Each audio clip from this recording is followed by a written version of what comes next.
देश की रक्षा के लिए कमर कसो, नहीं तो चूड़ी पहन के बैठ जाओ, क्योंकि सभी ब्रिटिश हमारी जन्मभूमि को, हमारी मातृभूमि को अर्जित कर लेंगे और हमको हमारे ही घर से निकाल कर बाहर फेंक देंगे।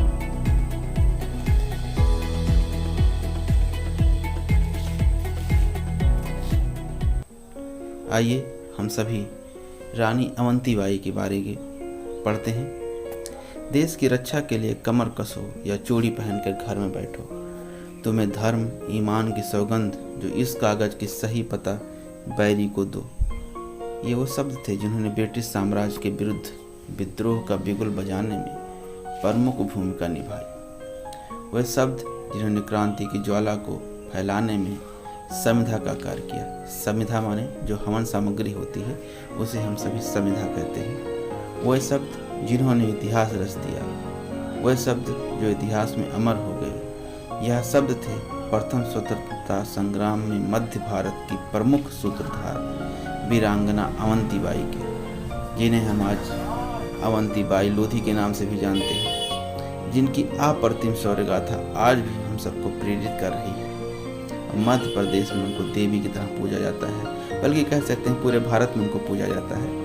16 अगस्त 1831 को मनकेहनी जिला सिवनी मध्य प्रदेश के जमींदार राव जुझार सिंह के यहाँ पूरे उत्सव का माहौल था। बधाइयों और शुभकामनाओं के बीच मिठाइयाँ बांटी जा रही थी, ढोल बाजे बज रहे थे। जुझार सिंह जी के यहाँ एक बहुत प्यारी सी बिटिया ने जन्म लिया था। माता पिता बिटिया को पाकर खुशी से फूले न समा रहे थे। उनके घर अवंती जो आई थी, बालिका अवंतीबाई की प्रारंभिक शिक्षा मनकेहनी गांव में हुई थी। उसे बचपन से ही घुड़सवारी और तलवारबाजी का बहुत शौक था। लोग बालिका अवंती की घुड़सवारी और तलवारबाजी को देखते और आश्चर्यचकित हो जाते। जैसे जैसे बालिका अवंतीबाई बड़ी होती गई, उसके साहस और पराक्रम के किस्से आसपास के क्षेत्रों में फैलने लगे। विवाह योग्य होने पर पिता जुझार सिंह ने बेटी अवंतीबाई का रिश्ता रामगढ़ के राजा लक्ष्मण सिंह के सुपुत्र राजकुमार विक्रमादित्य से कर दिया।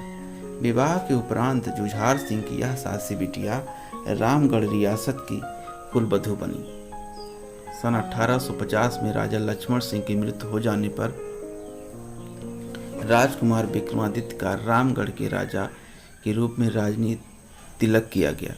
लेकिन कुछ समय बाद राजा विक्रमादित्य अस्वस्थ रहने लगे। उनके पुत्र अमान सिंह और शेर सिंह भी बहुत छोटे थे, अतः राज की पूरी देखरेख का जिम्मा अवंतीबाई पर ही आ गया। ऐसी विषम परिस्थिति में अवंतीबाई ने पूरी योग्यता का परिचय देते हुए राजकाज को संभाला और ब्रिटिश शासन के विरुद्ध अपना संघर्ष जारी रखा। उस समय लॉर्ड डलहौजी भारत में ब्रिटिश साम्राज्य का गवर्नर जनरल हुआ करता था। लॉर्ड डलहौजी के समय में साम्राज्य विस्तार का कार्य चरम पर चल रहा था।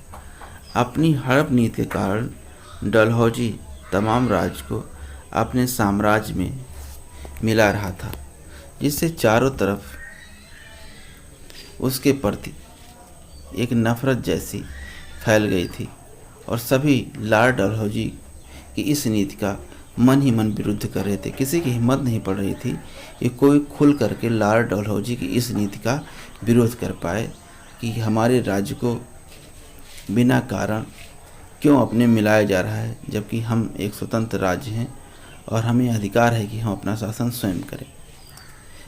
क्योंकि उसकी नीति थी अपने साम्राज्य के विस्तार करने की। उसकी हड़प नीति के कारण डलहौजी तमाम राज्यों को अपने साम्राज्य में विलय कर चुका था। जब उसे राजा विक्रमादित्य की अस्वस्थता का पता चला तो उसने रामगढ़ रियासत को कोर्ट ऑफ वार्ड्स के अधीन कर लिया तथा रामगढ़ के राज परिवार को पेंशन दे दी। इस घटना से अवंतीबाई अत्यंत व्यथित हो गई। दुर्भाग्य से इसी दौरान मई 1857 में राजा विक्रमादित्य का स्वर्गवास हो गया और संपूर्ण जिम्मेदारियों का दायित्व अवंतीबाई पर आ गया।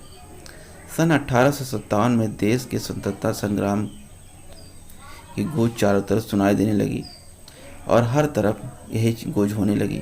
अवंतीबाई ने चारों तरफ अपने संपर्क में जो राजाएं थे उनको क्रांति का संदेश देने के लिए चिट्ठी लिखी, जिसके साथ कांच की चूड़ियाँ भी भेजी। चिट्ठी में संदेश था, देश की रक्षा के लिए कमर कसो या चूड़ी पहनकर घर में बैठो।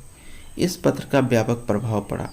तमाम देशभक्त राजाओं और जमींदारों ने ब्रिटिश शासन के विरुद्ध विद्रोह का झंडा उठा लिया। सर्वत्र क्रांति की ज्वाला फैल गई।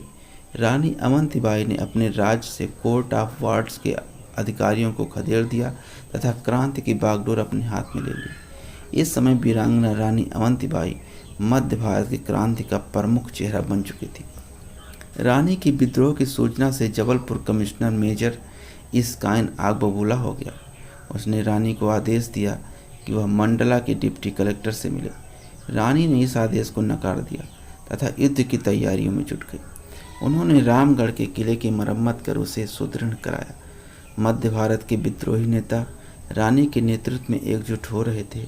रानी ने अपने साथियों के साथ हमला करके घुघरी, रामनगर, बिछिया आदि क्षेत्रों से ब्रिटिश राज का सफाया कर दिया। इसके पश्चात रानी ने मंडला पर योजनाबद्ध तरीके से आक्रमण कर ब्रिटिश सेना को धूल चटा दी।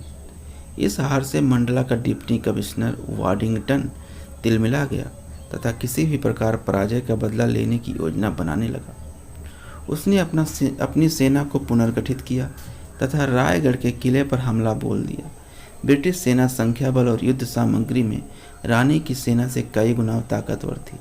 रानी ने इस स्थिति को भांपकर किले से बाहर निकलकर देवहारगढ़ पहाड़ियों की ओर प्रस्थान किया। रामगढ़ किले को बुरी तरह ध्वस्त करने के बाद अंग्रेज सेना रानी को खोजते हुए देवहारगढ़ की पहाड़ियों की ओर बढ़ चली। अंग्रेज ने रानी के किले को बहुत बुरी तरह से ध्वस्त किया ताकि वह फिर कभी किसी काम का न रहे, और अंग्रेज भी रानी के पीछे पीछे रानी को खोजते हुए जंगल की तरफ बढ़ चुके।